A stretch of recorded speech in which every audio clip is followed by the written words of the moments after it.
Hi everyone, I'm Robin, and these are my reflections. And today I'm here to do the top tarot trumps, Trump 15, which is the devil card. I am here to talk about some devil cards that I really like in my collection and also to just talk a little bit about the devil card in general. Now, this is a VR2 Musings by Masha. Masha has been doing these videos and making some very fantastic historical walkthroughs of the art of tarot and as it walks through the centuries. If you haven't seen them, you definitely want to get over there and see them. I will post her playlist for all of her videos for the Trumps down below. Other people have been also doing VRs to this and showing their favorite Trumps. I have been doing just a few here and there. So I'm not doing all of the Trumps. I'm just doing the ones that I feel called to do. One of my favorite quotes on the devil card was one that I took and wrote in my journal from a book that I bought a few years back called Guided Tarot for Seamless Readings by Stephanie Caponi. I will show that on the screen here so that you can see what it looks like. This is a book that I definitely recommend to beginners when they ask me if I know of any books that are good for learning tarot. I think that this book is easy to read. It's easy to understand. There's a good amount of information in it. So here is the book, and here is the quote that I had written in my journal. And it says, "The devil shows us the places in our lives where we are chained to self-sabotage. Through this understanding, we set ourselves free." And I love that. I thought that that was such a fantastic way to think about what it means when we find ourselves looking at the devil card on our table. As far as the illustrations go, I was watching Masha's video and I was thinking to myself, I really think I prefer the Italian of the classic decks. I like the Italian style devil cards, and I think it's because usually I don't find people in them, because this look of people being chained up has never been my favorite. I really don't like this depiction of the devil. Although if I had to choose this versus the RWS, I definitely prefer this look because I like the little face in the belly and the eyes all over the place. I kind of like the symbolism of that. But this whole people chained, I don't like it. I never did. Yeah, with these beings being chained by the neck, I'm not into that. I don't like it. It reminds me too much of like the slave trade and stuff like that. I've never been a fan. But one thing that I will take for this imagery, because this imagery then became this imagery, which is the RWS version. This is a redrawing. These are from, okay, so this is from the Marseille Prendre de Vie. This is from the Vachetta Tarot, which this one is the Tarot of the Master, which is out of print, but you can, any of the Vachetta, the colored Vachetta versions, this is the same deck. And this is the classic Marseille from Debray. And this is the melanated classic tarot deck. This is the large version. So this became this for the RWS, right? And I still don't love it, right? I still don't love it. But what I did like about this is how the lovers, where in these cards, so this would be the lovers for this one, they're not a match, right? And this, where's the lovers for this one? Do I have it here? Yes, you can see them here. They are not, you can't tell that they're the same people.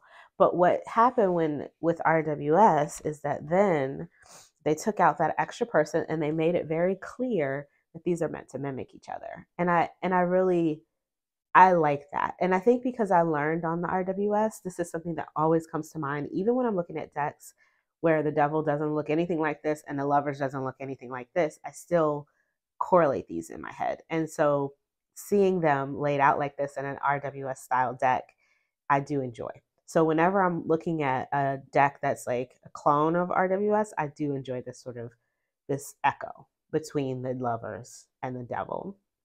But like I said, this sort of layout is not my favorite. So let's look at some of the cards that I prefer. Now I have a whole video on this if you guys want to see some of I think I called it Not So Demon-y Devil cards. I'm going to put it up here for you in the cards if you want to take a look and see some of the decks in my collection that don't have what I call demon-y devil cards. But the ones that I'm going to show here today, I think do have demon-y devil cards, some of them. I don't mind the demons, but they don't have this sort of chained, shackled situation going on. So let's take a look. Let's start with this one. This is the Chianti by Debray, and I love this devil depiction. This is probably my favorite of all of them. Of all of the cards of over all of the years, this is my favorite devil depiction with the snake belt and the pitchfork and the ballet pose. I love this one.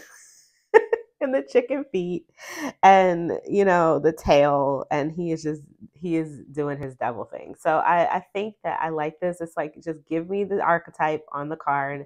I don't want to see him poking anybody with the fork. I don't want to see anybody chained up and being dragged by their necks. You know what I mean? Like, this is good for me. So this is probably my favorite way to see a devil depiction. If I have to have a classic depiction, this is probably my favorite one. And this is from the Chianti Tarot, which is growing on me, guys. This deck is growing on me. I think if you've seen me talk about it before, you know that I was having some trouble with it, but it's growing on me for sure. So this is from the Devil from the Chianti by Debray. This is the Devil card from the Super Lunaris Tarot. This is by two people named Jess and Jacob. I'm not really sure their last names. Their Etsy store is called Super Lunaris Tarot, so you can find them on Etsy if you like this card. You can see more about the deck. This Devil card was one of the first ones that I made me start looking harder at the Devil card. I always thought of the Devil card as being a card I don't like. It is going to be what it is. It's always going to be one in the deck. There's nothing you can do about that. But I'm never going to like it. And this one I actually like. I really love this card. The way that this been collaged into this water scene, because it is so emotional when you're going through addictions and entrapments like this. I like that instead of chains, we have strings, as if we're being manipulated but not trapped, right? Strings can be popped, they can be torn, they can be pulled away from, but only when you're in control of your own body. If you're not in control, then the person manipulating the strings is then manipulating you, or the being here manipulating the strings, right? I like that they're shrouded and they have this heavy wet sheet over them that is, sheets when they're wet, we all know they're heavy. It can feel very suffocating. I like the water in the background because it almost is like, are they underwater or are they trying to emerge from the water? Is this like an iceberg? Like, there's so many things that come to mind when I see this Devil card. And this kind of evocative card, this is the first time I think I ever had a deck with a card that evoked this much energy in my brain. Like, synapses just firing, when I saw this card. And so I really love this Devil card, and for probably my favorite of all of my collection. I don't think I found another one that really can top this one for me. So this is probably my top Devil card. What I think is one of the most beautiful Devil cards in my collection is this one. This is from the True Black Tarot. This is the 5th anniversary edition with the foiling instead of spot gloss, because it's easier to see on camera. But my original is the one that I had pulled out originally, because that's my deck. That's the one I use. But I knew it was going to be difficult for you to see, so I pulled this one out. One with the spot gloss is these diamonds down here are a little bit hidden, and you can only see them when you turn them a certain way, which I kind of like as a metaphor for the devil, because this is something that we have to choose to see about ourselves, right? When the Devil card is showing up, this surrounding energy, this sparkle, we need to choose to uncover so that we can then release ourselves from these chains. I love this Devil. Let me see if I can get it to focus for you. I'm just going to put it down. So I love that she has so many different hands and they're all doing different things, and you never know which way. It's like one hand's doing this, one hand's doing that. She's, and she says something of her heart, and then she's also holding the chains.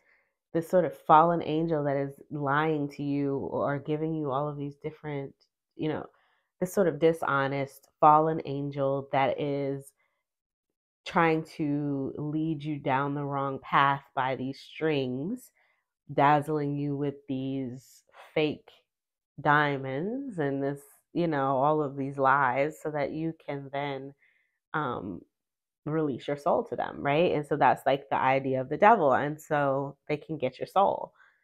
But I think that it's important to understand that when you're dealing with this energy, when the devil falls on the table, what we're looking at is a state of being chained to these sort of self-sabotaging, unhealthy behaviors and being allowed to ourselves to be lied to. And it's about uncovering that, uncovering the illusion and the lies and coming through that and seeing it for real, right? Actually seeing it. Like it said in that quote, through understanding, we set ourselves free.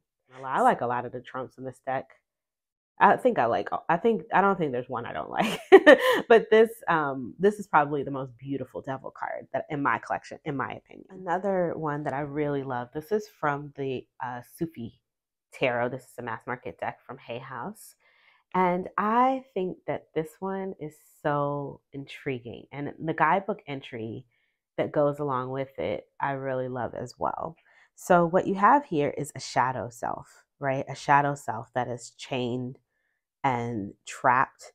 There's this red smoke, and then there's this portal or this doorway or this threshold that has all of these sparkles, and there's clouds and there's light, and it definitely looks more inviting there. But how can we set ourselves free? It looks like this person has already started to break the chains, but then there's other chains.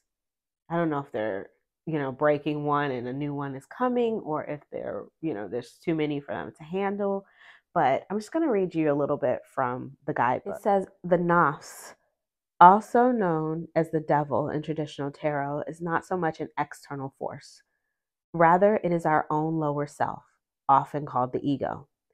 It is the smoke in our minds that keeps us from seeing clearly, our fears that lead us toward destructive behavior, and the Ila that Sufis talk about.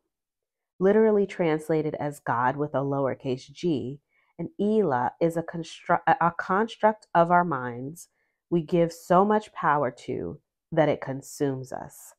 It can be a preoccupation, a desire, a fear, a challenge, anger, or a need for revenge that takes over your life. It is often the last thing you think or worry about before going to sleep. The Sufis describe the Ilas as excessive emphasis placed on material success, physical pleasures, and matters related to the ego. When this card appears for you, you are being asked, what is your Ila? What in your mind and your heart is imprisoning you? That one thing that holds you hostage and renders you powerless. Often, despite favorable outer circumstances, we can feel small and hopeless. And this can cause us to think and act in a way that takes us away from our higher self and divine purpose. The Nafs card is a reminder that despite experiencing what may seem like abject external situations, there is always a light. And when surrounded by what appears to be smoke and darkness, there is always a door waiting for you to break your illusionary chains and start working toward it. And I think that every time I pull this card, I read this entry in this book because it's something that I like to remind myself of. If I'm pulling this card and it's landing on my table, then I want to remember what it says in this book. So every time I pull this card from this deck, I always read this entry. And so that is the Nafs card, or the ego card, from the Sufi Tarot. And last but certainly not least, I had to pull this one out. This is the Master card from the Hocus Pocus Tarot. I love this deck so much. I don't know what's going on with my focus, but can you see it? So this is like, if you've never seen Hocus Pocus, it's basically about some witches who they were burned at the stake. They cast a spell that they would be able to come back if a virgin lit a candle. They would have one come back into their bodies for one night, and then they would try to like find a way to stay alive. Basically, that's the gist of the story. Took a couple hundred years. A virgin finally lit the candle. They came back, and now they're wreaking havoc, trying to, because they're kind of evil, and they come back and they're trying to like, um, steal children's souls so that they can, so that they can stay alive. In the story, these witches worship the devil, and he is their master. And they come alive on Halloween, so there are lots of people, I'm sure, dressed as the devil. But they encounter this guy in his house handing out candy, and they're like, "Oh, master!" And they go to his house because they're from like what, the 1700s or something, so they don't know anything about Halloween and people dressing up like the devil. I guess people must have dressed up some kind of way back then, but not like this. And they see him and they're like, "It's master," and they're like, bowing to him and whatever you want, and they're so excited. It's like a celebrity to them. And and they go in his house, and he offers some candy, and it's a funny scene if you haven't seen it. So it's fun. Every time I see this card, I hear them going, "Master, master," and his little crazy little dog that like chases them out of the house at the end once they realize that he's not their master, that he's just dressed up like their master. The wife, who is like really upset about how handsy they're getting with her husband, sicks the dog on them. So you can see how like I don't know. Oh my goodness, the focus, the face on the dog. He's like, you know how these little dogs can be. So this one definitely makes me laugh, and it has nothing to do with what we've been talking about, but I thought we could end on a funny note. And those are my favorite devil cards. So this is from the Minky Auntie by DeVry, the Super Lunaris, the True Black Tarot. This is the 5th anniversary edition, the Sufi Tarot, and the Hocus Pocus Tarot. So in the comments today, if you're watching this, leave me a note down there and let me know what one of your favorite devil cards is and why you like it so much. I'd love to hear about it. And if you like this video, please give it a thumbs up. If you want to see more from me, you can subscribe. I release videos every few days regarding tarot and oracle. There'll be links in the description box below for Masha's videos that I was mentioning before, and I'll also put down there. Will I put down there? No, in the cards. You should find in the cards that video I was telling you about, the not so demony devil cards. I can't talk. The not so demony devil cards. And until I see you guys next time, stay safe and be blessed. Bye bye.